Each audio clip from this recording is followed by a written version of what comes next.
Blessings, BookTube. I have a special treat for you today in my pastiche series. This is the first of the pastiche series that you're catching. I have an introductory slide here on the um, screen now for you to read at your leisure to find out what it's all about. Or you could just watch a bunch of them. They're short and fun and let me know what you think. And today's is a special one for John Mortimer's Rumpole of the Bailey, one of the funniest characters in French humor fiction. British humor fiction. Rumpole is an old, ruffled Bailey hack who defends criminals in their duels and is funny as heck and obeys she who must be obeyed. And it was adapted in a wonderful BBC series, which you get a chance to check out. I highly recommend as well. Here you go. With no further ado, is John Mortimer's Rumpole Returns.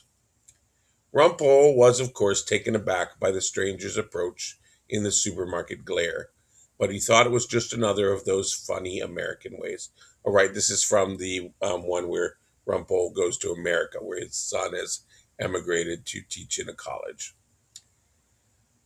Hiya, shopping? It was an inane question, and Rumpole thought best not to answer, so as not to upset the poor creature who was clearly unstable.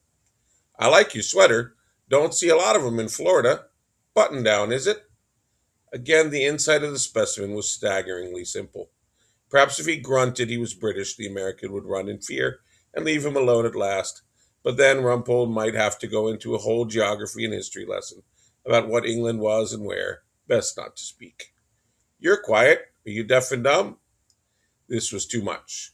Could he answer if he were? Should he play along? Perhaps the man was just selling something. He had complimented Rumpole.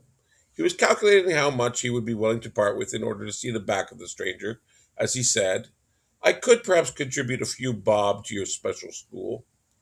Ain't a school, mister. It's a movement. Rumpole was surprised to find an American interested in politics or art, and so began a careful cross examination using the most basic lexicon he possessed with a view to ascertaining whether it was about art or politics. Bound to be about money in the end, though. God loves us. Religion. Rumpole might have guessed. The American obsession. Needed a whole continent to spread out their messianic manias, which was this cretin's cult. Rumpole never could keep them all straight.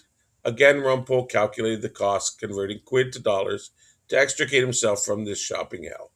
All he had wanted was some biscuits for his tea, but the dolt of a pimply clerk had sent him to the frozen pastry section.